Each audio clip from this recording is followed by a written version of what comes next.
Friends, let's start our game.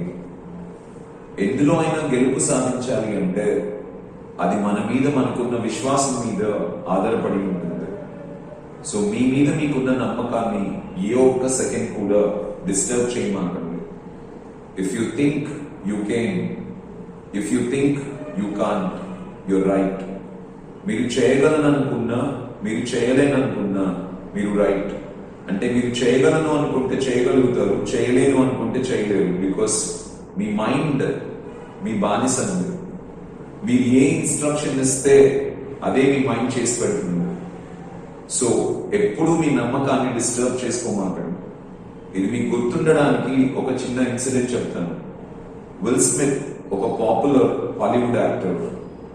తన చిన్నతనంలో 11-12 years వయసులో ఉన్నప్పుడు ఒకరోజు తన బ్రదర్ ఇద్దరు వాళ్ళ నాన్న సైట్ కి వెళ్తారు. వాళ్ళ నాన్న ఒక సివిల్ ఇంజనీర్. వాళ్ళ నాన్న సైట్ లో ఉన్న వాళ్ళ నాన్న ఫ్రెండ్ ఒక అతను విల్ స్మిత్ దగ్గరికి వచ్చి ఒక పెద్ద గోడని కన్స్ట్రక్ట్ చేస్తూ ఉంటే ఈ వాల్ ని నువ్వు కన్స్ట్రక్ట్ చేయగలవా అని అడుగుతాడు. అప్పుడు విల్ స్మిత్ చెప్తాడు, నేను చిన్నపిల్లాన్ని కదా, నేను ఎలా చేయగలను, నా వల్ల అవ్వదు అని. ఇది విన్న వాళ్ళ నాన్న వెంటనే అక్కడికి వచ్చి he says that don't ever say that you can't do something in life.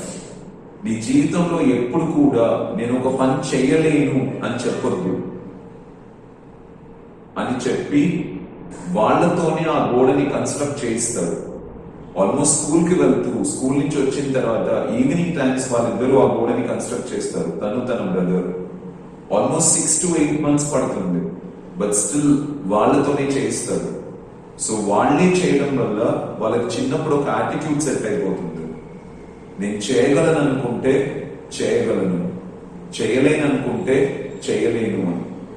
మీరైనా అంతే ఫ్రెండ్స్. చేయగలను అనే యాటిట్యూడ్ తోనే ముందుకెళ్ళండి. ఏం జరిగినా, ఎన్ని ఫెయిల్యూర్స్ ఎదురైనా, ఎన్ని మిస్టేక్స్ చేస్తూ ఉన్నా ఏ ఒక్క నిమిషం కూడా నా వల్ల అవ్వదు అనే థాట్ ని మాత్రం క్రియేట్ చేసుకోమాకండి. This is the first lesson you need to learn. Let's get into the subject.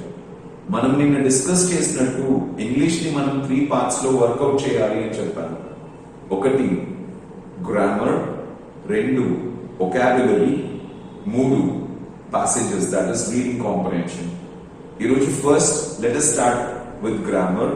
ఆ గ్రామర్ లో పార్ట్స్ ఆఫ్ స్పీచ్ ని స్టార్ట్ చేస్తాము. అయితే ఒకటి గుర్తుపెట్టుకోండి, ఏ సబ్జెక్ట్ లో అయినా మనం నేర్చుకుంటున్న information is a solution friends. మనం సొల్యూషన్ ని క్రియేట్ చేస్తున్నామంటే ఖచ్చితంగా దానికంటే ముందు మనకి ఓ ప్రాబ్లం ఉండాలి. ఆ ప్రాబ్లం కి ఆన్సర్ గానే మనం సొల్యూషన్ ని క్రియేట్ చేస్తుంటాం. ఎస్టర్డే ఐ టోల్డ్ యు 2 రకాల ఛాలెంజెస్ ఉంటాయి మనకి. 1 మెమరీతో ప్రిపరేషన్ ని చేయడం, ఇది ఎవరికి ప్రాబ్లం కాదు. 2వది అనాలిసిస్. సో అనాలిసిస్ నుంచి సబ్జెక్ట్ ని డెవలప్ చేసుకోవడం. So let's use our analysis here. చాలా మంది సొల్యూషన్ గుర్తు పెట్టుకొని దే జస్ట్ లీవ్ ఇట్. కానీ సొల్యూషన్ మీద కంటే కూడా ప్రాబ్లం మీద ఎక్కువ ఫోకస్ చేయండి. ఏ ప్రాబ్లం వల్ల మనం ఆ సొల్యూషన్ ని క్రియేట్ చేయాల్సి వచ్చిందో తెలుసుకోగలిగితే అప్పుడు మనం ఆ కాన్సెప్ట్ ని ఎప్పుడు మర్చిపోము. దానికి సంబంధించిన ఏదైనా వర్కౌట్ చేయడానికి మనకి కాన్ఫిడెన్స్ ఉంటుంది. So go by analysis friends. Fine. ఇప్పుడు యాక్చువల్లీ మనకి పార్ట్స్ ఆఫ్ స్పీచ్ అనే ఒక కాన్సెప్ట్ ని ఇంట్రడ్యూస్ చేశారు. పార్ట్స్ ఆఫ్ స్పీచ్ అనేది సొల్యూషన్. పార్ట్స్ ఆఫ్ స్పీచ్ ని ఇంట్రడ్యూస్ చేశారంటే ఇంగ్లీష్ లో మనకి ఏదో ఒక ప్రాబ్లం ఉండాలి. ఏ ప్రాబ్లం ఉండడం వల్ల మనం పార్ట్స్ ఆఫ్ స్పీచ్ ని ఇంట్రడ్యూస్ చేశాం కాస్త ఆలోచించండి. నేను క్వశ్చన్ అడిగిన ప్రతిసారి మీరు కావాలంటే వీడియోని పాస్ చేసుకొని మీరు ఓన్ గా ఆలోచించి ఆన్సర్ తో రెడీగా ఉండొచ్చు. తర్వాత నేను ఆన్సర్ చెప్పినప్పుడు చెక్ చేసుకోవచ్చు మీ ఆన్సర్ ని. That's how you can develop your analysis friends. Okay. English లో ఉన్న ప్రాబ్లం ఏంటంటే we have more than 10 lakhs of words in English friends. 10 లక్షలకి పైగా పదాలు ఉంటాయి. ఇప్పుడు ఈ 10 లక్షల పదాల మీద మనం రూల్స్ ని క్రియేట్ చేసుకోవాలంటే చాలా కష్టం అవుతుంది. అందుకే ఇంగ్లీష్ లో ఏం చేశారు అంటే ఈ 10 లక్షల పదాలని ముందు ఒక 8 భాగాలుగా డివైడ్ చేశారు. సో ఇప్పుడు ఇంగ్లీష్ లో ఉన్న ఏ వర్డ్ అయినా సరే ఈ 8 భాగాల్లో ఖచ్చితంగా ఫిట్ అవ్వాలి. Understand this friends. సో దాంట్లో first one is noun. So noun ని సింపుల్ గా చెప్పాలి అంటే ఇట్స్ ఎ నేమ్ అండి. దేనికైనా ఒక పేరు ఉంది, దాన్ని పేరు పెట్టి మనం పిలుస్తున్నామంటే we call it as a noun. Chair, spectacles, shirt, Venu, marker, pen, class. So ప్రతి దానికి ఒక పేరు ఉంటుందండి. ఆ పేరు పెట్టి పిలిచే ప్రతి దాన్ని we call it as a noun. Understand this friends. And ఇంకొక పాయింట్ మీరు అర్థం చేసుకోవాల్సింది ఏంటంటే ఈ ప్రపంచంలో నౌన్ కానిది లేదు. Everything that is existing in this world is a noun friends. అంటే మీకు ఇక్కడ ఒక పాయింట్ క్లియర్ గా అర్థమై ఉండాలి. మనం ఎప్పుడు మాట్లాడినా నౌన్ గురించే మాట్లాడతాము. అర్థం చేసుకోవడానికి ట్రై చేయండి. సో నౌన్ తోనే కమ్యూనికేషన్ అంతా స్టార్ట్ అవుతుంది. అందుకే దీన్ని మనం we call it as subject. Subject అంటే దేని గురించి అయితే మనం మాట్లాడతామో దాన్నే సబ్జెక్ట్ అంటారు. If I say shirt wonderful గా ఉంది, షర్ట్ గురించి మాట్లాడుతున్నాను. మార్కర్ కొత్తది, మార్కర్ గురించి మాట్లాడుతున్నాను. స్పెక్టకల్స్ కాస్ట్లీ, స్పెక్టకల్స్ గురించి మాట్లాడుతున్నాను. వేణు క్లాస్ లో ఉన్నాడు, వేణు గురించి మాట్లాడుతున్నాను. ఇక్కడ నేను మాట్లాడినటువన్నీ కూడా నౌన్స్. సో దేని గురించి అయితే మనం మాట్లాడుతున్నామో దాన్నే we call it as subject friends. అయితే మళ్ళీ నౌన్ యూసేజ్ లో మనకు కాస్త ప్రాబ్లం వచ్చింది. ఆ ప్రాబ్లం ని ఓవర్కమ్ చేయడానికి మనం ప్రొనౌన్ ని క్రియేట్ చేసుకున్నాం. We created a pronoun. Noun usage లో మనకు వచ్చిన ప్రాబ్లం ఏంటంటే ఒకే పేరుని పదే పదే చెప్పాలి అంటే కష్టం అవుతుంది. Mahatma Gandhi, Mahatma Gandhi, Mahatma Gandhi is a freedom fighter, Mahatma Gandhi is a satyagrahi, Mahatma Gandhi is a non violent person. Like this ఒకే పేరుని రిపీటెడ్ గా చెప్పినప్పుడు మాట్లాడడానికి బాగుండదు, వినడానికి బాగుండదు. అందుకే మనం ఆల్టర్నేట్ క్రియేట్ చేసుకున్నాం. పేరు తెలియనప్పుడు నౌన్ యూస్ చేయలేము. సో ఆల్టర్నేట్ అవసరమైంది. మల్టిపుల్ నౌన్స్ ఉన్నప్పుడు, చాలా నౌన్స్ ఉన్నాయనుకోండి, అప్పుడు అందరినీ అడ్రస్ చేసి పేరు పేరున అందరినీ పిలిచి ఒక ఇన్ఫర్మేషన్ చెప్పడం కుదరదు. సో దానికోసం కూడా మనం ఆల్టర్నేట్ ని క్రియేట్ చేసుకున్నాం. సో నౌన్ లో మనకు వచ్చిన ప్రాబ్లం ని ఓవర్కమ్ చేయడానికి మనం ప్రొనౌన్ ని క్రియేట్ చేసుకున్నాం. So pronoun is just a helper of a noun. ఎక్కడైతే మనం నౌన్ ని వాడలేమో ఆర్ నౌన్ వాడడం కష్టం అవుతుందో అక్కడ మనం ఆల్టర్నేట్ వర్డ్ ని యూస్ చేసుకుంటాం. అదే ప్రొనౌన్. ఇప్పుడు Venu is teaching, he is teaching, I am explaining you. I అనేది ప్రొనౌన్ అండి. Sita is beautiful, she is beautiful. సీతకి బదులుగా మనం ప్రొనౌన్ యూస్ చేస్తున్నాం. సో నౌన్ కి బదులుగా యూస్ చేసే పదాన్ని ప్రొనౌన్ అంటారు. ఆర్ నౌన్ వాడలేనప్పుడు హెల్ప్ చేసే పదాన్ని ప్రొనౌన్ అంటారు. సో ఈ రెండింటినీ కలిపే మనం ఏమని పిలుస్తామంటే సబ్జెక్ట్ అంటాం friends. Noun and pronoun. Okay, I think ఇంతవరకు మీ అందరికి క్లియర్ అనుకుంటా. అయితే ఐ టోల్డ్ యూ దట్ ఎప్పుడు మాట్లాడినా కూడా మనం సబ్జెక్ట్ గురించే మాట్లాడుతుంటాం. అయితే ఏం మాట్లాడతాం సబ్జెక్ట్ గురించి? So let us just put a question. Okay, ఈ నౌన్ ప్రొనౌన్ మీద మీరు ఎప్పుడైనా ఎలా ఉంది అనే ఒక క్వశ్చన్ వేసుకున్నారనుకోండి, how, okay, then automatically what you do is you describe this friends. దీన్ని వర్ణించడానికి ట్రై చేస్తారు. ఆ వర్ణించడానికి యూజ్ చేసే పదాలని we call them as adjectives. Adjectives. Adjective అంటే సబ్జెక్ట్ అండి. సబ్జెక్ట్ ని వర్ణించడానికి మనం దానికి ఏమైతే యాడ్ చేస్తామో దాన్ని we call it as adjective. See for example, Venu is cool. So Venu ఎలా ఉన్నాడు? కూల్ గా ఉన్నాడు. The weather is comfortable. Weather ఎలా ఉంది? కంఫర్టబుల్ గా ఉంది. Movie is excellent. మూవీ ఎలా ఉంది? ఎక్సలెంట్ గా ఉంది. Exam is easy. ఎగ్జామ్ ఎలా ఉంది? ఈజీగా ఉంది. సో ఒక సబ్జెక్ట్ ని అంటే నౌన్ ని ప్రొనౌన్ ని ఎలా ఉందో చెప్పడానికి మనం కొన్ని పదాలు యూజ్ చేస్తాం. ఆ పదాలని we call them as adjectives. ఇప్పుడు మీకు అర్థమైంది అనుకుంటా. మనం ఎప్పుడు మాట్లాడినా సబ్జెక్ట్ గురించే మాట్లాడతాం. ఆ సబ్జెక్ట్ గురించి ఫస్ట్ ఏం మాట్లాడతాం అంటే అవి ఎలా ఉన్నాయో చెప్తాను. We say how the subject is. ఆ సబ్జెక్ట్ ని డిస్క్రైబ్ చేస్తాం అనమాట. ఆ describing words adjectives friends. Okay, next మనం ఈ నౌన్ ప్రొనౌన్ అప్పుడప్పుడు కొన్ని పనులు చేస్తూ ఉంటాయి. They do some actions. ఆ యాక్షన్స్ నే మనం ఏ బ్లాక్ లో పెట్టుకున్నామంటే వర్బ్ అనే బ్లాక్ లో పెట్టుకున్నాం. The actions done by a subject is a verb. See for example, Ravi తింటాడు, వెళ్తాడు, వస్తాడు, ఇస్తాడు, మాట్లాడతాడు, చెప్తాడు, ఎక్స్ప్లెయిన్ చేస్తాడు, డిస్కస్ చేస్తాడు, పరిగెత్తాడు, నడుస్తాడు. సో రవి చేసే ప్రతి పనిని we call it as a verb. So verb is nothing but an action word. So subject చేసే పనిని, యాక్షన్ ని తెలిపే పదాలని మనం verbs కింద కేటగరైజ్ చేసుకున్నాం. I hope this is clear friends. Okay, first thing is పేరు పెట్టి పిలిచే వర్డ్స్ నౌన్స్ అంటారు, దానికి బదులుగా యూస్ చేస్తే ప్రొనౌన్. ఆ రెండు ఎలా ఉన్నాయో చెప్తే అడ్జెక్టివ్స్. ఈ నౌన్స్ ప్రొనౌన్స్ చేసే పనిని చెప్పితే వర్బ్. ఈ నౌన్స్ ప్రొనౌన్స్ చేసే పని గురించి మాట్లాడితే it's a verb. So next మనం ఈ వర్బ్ మీద కూడా మనం క్వశ్చన్ వేసుకోవచ్చు అండి. ఈ పని ఎలా జరిగింది, హౌ. ఈ పని ఎప్పుడు జరిగింది, when. ఈ పని ఎక్కడ జరిగింది, where. ఈ మూడు క్వశ్చన్స్ కి ఒక పని ఎలా జరిగింది, ఎక్కడ జరిగింది, ఎప్పుడు జరిగిందో చెప్పే ఎక్స్ప్రెషన్స్ ని we call them as adverbs. So first ఏం చేసాం, నౌన్ ప్రొనౌన్ ఎలా ఉన్నాయో చెప్పాం, దే ఆర్ అడ్జెక్టివ్స్. ఇప్పుడు పని ఎలా జరిగిందో, ఎప్పుడు జరిగిందో, ఎక్కడ జరిగిందో చెప్పాం. అలా చెప్పే ఎక్స్ప్రెషన్స్ ని we call them as adverbs. ఇప్పుడు ఫర్ ఎగ్జాంపుల్ అతను పాడాడు. పాడడం అనేది ఏంటి, వర్బ్. ఎలా పాడాడు, అద్భుతంగా పాడాడు, అది adverb అండి. ఎప్పుడు పాడాడు, 6 o'clock కి పాడాడు, అది కూడా adverb. ఎక్కడ పాడాడు, స్టేడియంలో పాడాడు, స్టేడియంలో అనేది కూడా adverb.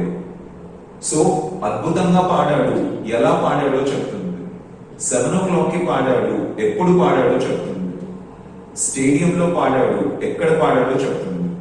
సో ఒక పని ఎలా జరిగిందో చెప్పినా, ఎప్పుడు జరిగిందో చెప్పినా, ఎక్కడ జరిగిందో చెప్పినా దాన్ని మనం adverb అంటాం. I think this is clear. పేరు పెట్టి పిలిచే పదాలని నౌన్స్, దానికి బదులుగా యూజ్ చేసే వర్డ్స్ అన్ని ప్రొనౌన్స్. అవి ఎలా ఉన్నాయో చెప్తే అడ్జెక్టివ్స్. అవి చేసే పనులని వర్బ్స్ అంటారు. ఆ పని ఎలా, ఎప్పుడు, ఎక్కడ జరిగిందో చెప్తే దే ఆర్ adverbs. ఈ 5 థింగ్స్ తోనే సెంటెన్సెస్ ఫామ్ అవుతాయండి. ఈ 5 థింగ్స్ తో సెంటెన్స్ ని ఫామ్ చేసిన తర్వాత దానిని ఇంప్రూవ్ చేయడానికి మనం ఇంకొక 2 కన్స్ట్రక్షన్స్ ని యూజ్ చేస్తాం. So first one is preposition. So pre అంటే ముందు అండి, పొజిషన్ అంటే స్థితి. Try to understand this. So preposition ante enti ante, just if you can see this example you will understand. Preposition ante enti ante, the book is on a table. See here, book is a table annan anukondi. If you say book is a table, ఇది clear గా ఉండదు అండి. ఎందుకంటే book కి table కి మధ్య ఉన్న relation ఇది కాదు. సో ఏ రిలేషన్ ఉంటుంది బుక్ కి టేబుల్ కి మధ్య, పొజిషన్ రిలేషన్ ఉంటుంది. ఆ పొజిషన్ రిలేషన్ గురించి చెప్పడానికి మనకు కొన్ని వర్డ్స్ ఉంటాయి. పైన, కింద, వెనకాల, పక్కన, దగ్గర, దూరంగా అని. ఆ వర్డ్స్ నే పొజిషన్ వర్డ్స్ అంటారు. ఆ పొజిషన్ వర్డ్స్ ని మనం ఎప్పుడైతే ఆబ్జెక్ట్ ప్లేస్ లో ఉన్న నౌన్ కి ముందర యూజ్ చేస్తాం. పొజిషన్ వర్డ్స్ ని ఎక్కడ యూజ్ చేస్తాం, ఆబ్జెక్ట్ ప్లేస్ లో ఉన్న నౌన్ కి ముందర యూజ్ చేస్తాం. ఓకే, ఆబ్జెక్ట్ ప్లేస్ లో ఉన్న నౌన్స్ కి ముందర యూజ్ చేస్తాం కాబట్టి దాన్ని మనం ప్రీ అంటాం. ఆ ప్లేస్ చేసిన వర్డ్, ఫర్ ఎగ్జాంపుల్ ఆన్ అనే వర్డ్ ప్లేస్ చేశాను అనుకోండి, ఇదేం చేస్తుంది, ఇక్కడున్న నౌన్ కి మధ్య ఉన్న పొజిషన్ రిలేషన్ గురించి చెప్తుంది. సో రెండు నౌన్స్ మధ్య ఉన్న పొజిషన్ రిలేషన్ గురించి చెప్తుంది. దాన్ని మనం ఆబ్జెక్ట్ ప్లేస్ లో ఉన్న నౌన్ కి ముందర యూజ్ చేస్తాం. అందుకే ప్రిపోజిషన్ అంటాం. ప్రీ పొజిషన్, నౌన్ కి ముందర యూజ్ చేస్తున్నాం కాబట్టి ప్రీ. రెండు నౌన్స్ మధ్య ఉన్న పొజిషన్ రిలేషన్ గురించి చెప్తుంది కాబట్టి preposition friends. That's it. So next మనకి ఉన్న కన్స్ట్రక్షన్ ఇస్ కంజంక్షన్.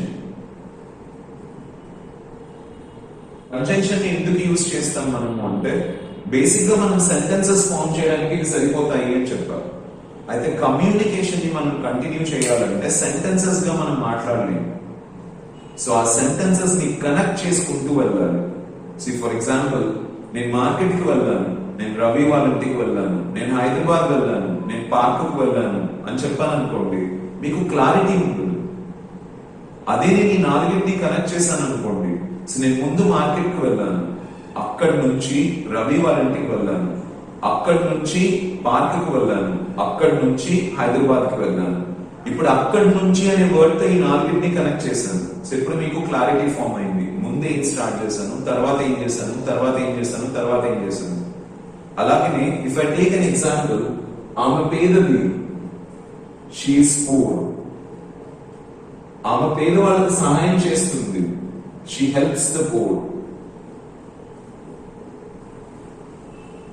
ఇప్పుడు ఈ రెండు సెంటెన్సెస్ తీసుకున్నాను అనుకోండి, ఇలానే చెప్పాను అనుకోండి, she is poor, she helps the poor అని, మనకు ఒక కన్ఫ్యూషన్ ఉంటుందండి. ఈ షీ ఒకటేనా అని. ఎందుకంటే ఈ రెండింటిని మనం జాయిన్ చేయలేదు కాబట్టి.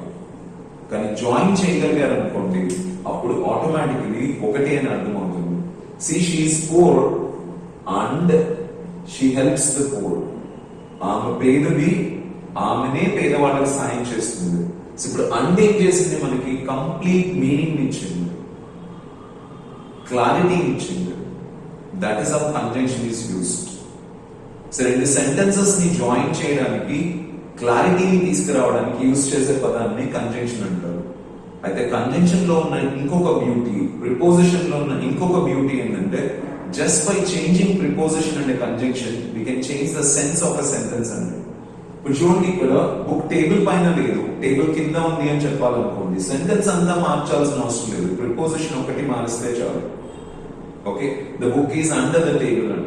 టేబుల్ కింద కాదు, టేబుల్ ముందర ఉంది అని చెప్పాలంటే the book is in front of the table అంట. Just by changing a preposition we can change the sense of it. Position ని మార్చొచ్చు. అలాగే ఇక్కడ కూడా just by changing a conjunction we can change the sense of the sentence here. See, she is poor and she helps the poor. She is poor or she helps the poor. ఆమె పేదదైనా ఉండాలి, పేదవాళ్ళకి సాయం చేస్తూ అయినా ఉండాలి. She is poor but she helps the poor. ఆమె పేదది కానీ పేదవాళ్ళకి సాయం చేస్తుంది. I hope you understand, friends. Just by changing the conjunction, we can change the sense of the sentence. Okay, she is poor because she helps the poor. ఆమె పేదగా ఉంది, ఎందుకు? పేదవాళ్ళకి సాయం చేస్తుంది కాబట్టి. ఉన్న డబ్బులంతా పేదవాళ్ళకి ఇచ్చేస్తే పేదగానే ఉంటుంది కదా, సెన్స్ మారుతుందా లేదు? Okay, understand this friends. So conjunction రెండు సెంటెన్సెస్ ని కంబైన్ చేసి మనకి క్లారిటీని తీసుకొస్తుంది. So conjunction is a joining word. Next మనకి ఇంటర్జెక్షన్ ఉంటుందండి. ఇంటర్జెక్షన్ ని మనం పెద్దగా యూజ్ చేయండి ఇంగ్లీష్ లో. ఎందుకు అంటే ఆశ్చర్యంతో మన నుంచి వచ్చే ఎక్స్ప్రెషన్స్ ని మనం ఇంటర్జెక్షన్స్ అంటాం. But most of the times interjections English లో ఉండవు, తెలుగులోనే ఉంటాయి. అందుకే దీన్ని పెద్దగా డీల్ చేయరు. బట్ స్టిల్ మనకి క్లారిటీ కోసం గుర్తుపెట్టుకోవాలనుకుంటే oh god, okay, alas, wow, like this కొన్ని ఎక్స్ప్రెషన్స్ యూజ్ చేస్తుంటాం. వాటిని మనం ఇంటర్జెక్షన్స్ అంటాం. సో ఇంగ్లీష్ లో ఉన్న ఏ పదమైనా మీకు 8 పార్ట్స్ ఆఫ్ స్పీచ్ లో ఫిట్ అవ్వాలండి. ఇది గుర్తుపెట్టుకోండి. సో ఫస్ట్ మీరు గుర్తుపెట్టుకోవాల్సిన కాన్సెప్ట్ ఏంటంటే, ఒక పదంని చూసినప్పుడు అది నౌనా, ప్రనౌనా, అడ్జెక్టివా, వర్బా, యాడ్వర్బా, ప్రిపోజిషనా, కంజంక్షనా, ఇంటర్జెక్షనా అని గుర్తించగలగాలి. అది గుర్తించాలంటే ఫస్ట్ మీకు ఈ డెఫినేషన్స్ లో క్లారిటీ ఉండాలి. నౌన్ అనేది పేరు, దానికి బదులుగా యూజ్ చేసే ప్రనౌన్. నౌన్ ని ప్రనౌన్ ని వర్ణించేది అడ్జెక్టివ్. నౌన్ ప్రనౌన్ చేసే పని గురించి మాట్లాడేది వర్బ్. ఆ పని ఎలా జరిగిందో, ఎప్పుడు జరిగిందో, ఎక్కడ జరిగిందో చెప్పేది యాడ్వర్బ్. రెండు నౌన్స్ మధ్య ఉన్న పొజిషన్ రిలేషన్ గురించి చెప్పేది ప్రిపోజిషన్. రెండు సెంటెన్సెస్ ని జాయిన్ చేయడానికి యూజ్ చేస్తే దాన్ని కంజంక్షన్ అంటారు. Now come down to the challenging part of it. English లో మనకున్న ఛాలెంజ్ ఏంటి అంటే వెరీ సింపుల్ అండి. ఒకే పదం మల్టిపుల్ వేస్ లో యూజ్ చేస్తున్నాం. అంటే ఒకే పదాన్ని మనం నౌన్ గా వాడచ్చు, ఒక చోట వర్బ్ గా వాడచ్చు, ఇంకొక చోట యాడ్వర్బ్ కూడా వాడచ్చు. For example, just looking to this, water. Water అంటే నీళ్లు అండి. సో నీళ్లు అనేది డెఫినెట్లీ ఇట్స్ ఎ నౌన్, పేరు అన్నమాట. బట్ దీన్నే మనం వర్బ్ గా కూడా వాడచ్చు.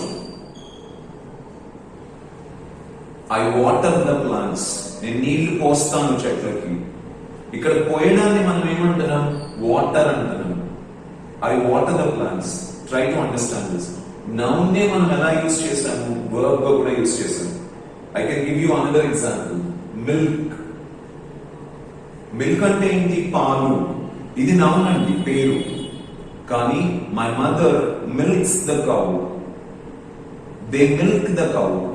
ఇక్కడ మిల్క్ అంటే ఏంటి? పాలు పిండడం అన్నమాట. పాలు పిండడాన్ని కూడా మిల్క్ అని అంటారు. సో ఇక్కడ milk is a verb. Okay, next plough. Plough అంటే నాగలి అండి. నాగలి అనేది నౌన్, కానీ పొలం దున్నడాన్ని కూడా ప్లవ్ అని అంటారు. I plough the field every day. ఇప్పుడు మీకు అర్థమైంది అనుకుంటా, ఒకే వర్డ్ ని మనం ఒక చోట నౌన్ గా యూజ్ చేస్తున్నాం, ఇంకో చోట వర్బ్ గా యూజ్ చేస్తున్నాం. సో ఇక్కడ మనం కేర్ఫుల్ గా ఉండాలి. అందుకే వీటి మీద డెఫినేషన్స్ లో క్లారిటీ ఉండాలి. పేరుగా వాడుతున్నామా అది నౌనేనండి, పనిగా వాడుతున్నామా అది వర్బ్. సో డెఫినేషన్స్ లో క్లారిటీ ఉంటే you can overcome this. So even you have some confusion with these kinds of words. So we say anger, angry, hunger, hungry, thirst, thirsty. ఈ వర్డ్స్ ని అబ్జర్వ్ చేయండి. మనం యూసేజ్ లో కాస్త confusion ని face చేస్తూ ఉంటాం. సింపుల్ అండి. యాంగర్ అంటే కోపం, హంగర్ అంటే ఆకలి, థర్స్ట్ అంటే దాహం. ఇవన్నీ నౌన్స్. కానీ యాంగ్రీ అంటే కోపంగా ఉండడం. హీఈస్ యాంగ్రీ, అతను కోపంగా ఉన్నాడు. ఇది అడ్జెక్టివ్ అండి, వర్ణించడానికి యూజ్ చేసే పదం. హీఈస్ హంగ్రీ, ఆకలిగా ఉన్నాడు. ఎలా ఉన్నాడు తను? ఆకలిగా ఉన్నాడు. హీఈస్ థర్స్టీ, ఎలా ఉన్నాడు తను? దాహంగా ఉన్నాడు. సో ఈ వర్డ్స్ ని మనం అడ్జెక్టివ్స్ గా యూజ్ చేస్తాం, ఈ వర్డ్స్ ని మనం నౌన్స్ గా యూజ్ చేస్తాం. ఆ డిఫరెన్స్ ని మనం అబ్జర్వ్ చేయగలగాలి. ఫర్ ఎగ్జాంపుల్, ఇన్ అనే వర్డ్ అంటేనే మనకి ప్రిపోజిషన్ అని గుర్తొస్తుంది. కానీ just observe this. He called me in. ఇప్పుడు తను పిలిచాడు. ఓకే, ఎక్కడికి పిలిచాడు? వేర్, లోపలికి పిలిచాడు. సో లోపలికి అనేది ఇక్కడ ఏంటి? It's an adverb. ఓకేనా? అదే ఫర్ ఎగ్జాంపుల్, మనీ ఎక్కడ ఉందంటే పర్స్ లో ఉంది అంటారు. ఇప్పుడు ఏమని చెప్తారు? Money is in the purse. ఇక్కడ ఇన్ అనేది ఏంటి? ప్రిపోజిషన్ అండి. ఇక్కడ ఇన్ అనేది ఏంటి? It's an adverb. అర్థమవుతుందా? సో ఇక్కడ మనం కొంచెం జాగ్రత్తగా ఉండాలి. ఇంగ్లీష్ లో ఒకే word will be used in multiple ways. For example, beauty, beautifies, beautiful, beauty, beautifully. ఒక sentence, I repeat, beauty, beautifies, beautiful, beauty, beautifully. Can you check the parts of speech in this? Beauty noun అండి, beautifies verb, beautiful adjective, beauty noun మళ్ళీ, beautifully adverb. So beauty అనే word నుంచి అన్ని words ని derive చేసుకున్నాను. So okay word can act as different parts of speech in the language. That's the beauty of English నిజానికి. But అదే మనకి కాస్త కన్ఫ్యూషన్ ని క్రియేట్ చేస్తుంది. అక్కడ మనం జాగ్రత్తగా ఉండాలి. I hope this is clear for you. ఇది మీకు అర్థం అవడానికి నేను ఒక చిన్న ఇలిస్ట్రేషన్ ఇస్తానండి. నేను వేణువుని, నేను మీకేమవుతాను? సర్. మా ఫాదర్కి ఏమవుతాను? సన్. మా డాటర్కి ఏమవుతాను? ఫాదర్. మా సిస్టర్కి ఏమవుతాను? బ్రదర్. మా గ్రాండ్ ఫాదర్కి ఏమవుతాను? Grand son. వేణు ఒక్కడే, కానీ ఒక్కొక్క చోటికి వెళ్ళినప్పుడు ఒక్కొక్క రోల్ ని ప్లే చేస్తున్నాం. అర్థమవుతుంది కదా? when I go to my sister, I'm a brother. when I come to you, I'm a master. when I go to my wife, I'm a husband. when I go to my daughter, I'm a father. when I go to my friend, I'm a friend. So ఎలా అయితే వేణు ఒక్కడే multiple roles ని play చేస్తున్నాడో English లో ఉన్న words కూడా multiple roles ని play చేస్తాయి. దానివల్ల కాస్త మీరు జాగ్రత్తగా ఉండాలి. That's it. See observe here, we say అతను స్మోక్ చేస్తూ ఉన్నాడు అంటే ఈ స్మోకింగ్ అంటారు. ఇక్కడ స్మోకింగ్ అనేది ఇట్ ఈస్ ఎ వర్బ్ అండి. అతను తాగుతూ ఉన్నాడు, పని జరుగుతూ ఉంది. బట్ స్మోకింగ్ ఈజ్ బ్యాడ్ అన్నాను అనుకోండి, ఇప్పుడు స్మోకింగ్ అనేది నౌన్ అండి, అది పేరు. తాగటం చెడ్డది. So the same ING is used as a verb, is used as a noun also. అలాగనే for example we say I have spoken with him. ఇక్కడ స్పోకెన్ అనేది వర్బ్ అండి. నేను ఇప్పుడే మాట్లాడాను, పని గురించి మాట్లాడుతున్నాను. This is a spoken English class. English class ని డిస్క్రైబ్ చేయడానికి స్పోకెన్ అనే వర్డ్ వాడుతున్నారు, అక్కడ అది అడ్జెక్టివ్. సో ఈ ఒక్క పాయింట్ మీ మైండ్ లో పెట్టుకొని ఆ వర్డ్ ఎలా యూజ్ చేస్తున్నారు, నౌన్ గా వాడుతున్నారా, వర్బ్ గా వాడుతున్నారా, అడ్జెక్టివ్ గా వాడుతున్నారా అనే క్లారిటీ మీరు పెట్టుకోగలిగితే so you can really celebrate cracking your exam wonderful. Hope ఇప్పుడు మీకు దేని మీద ఫోకస్ చేయాలో అర్థమైంది అనుకుంటా. ఇంగ్లీష్ లో ఉన్న ఛాలెంజ్ ఒకటే, ఒకే వర్డ్ మల్టిపుల్ రోల్స్ ని ప్లే చేస్తుంది. సో డెఫినేషన్స్ మీద మీకు క్లారిటీ ఉంటే ఆటోమేటిక్లీ ఆ వర్డ్ ని ఎలా వాడుతున్నామో మీకు తెలుస్తుంది. ఎలా వాడుతున్నారో తెలిస్తే it helps you in solving many questions that are asked in your competitive exam. Hope this topic is clear for you guys. So let me take one by one in the next classes and deal with it in detail, whichever is needed for your exam, friends. I'll meet you tomorrow with a different topic, friends. All the best. Keep celebrating your journey of preparing for your exam. You will crack it. You must crack it. Never disturb your belief. Live with that belief that you are going to crack the exam. All the best, friends. Thank you.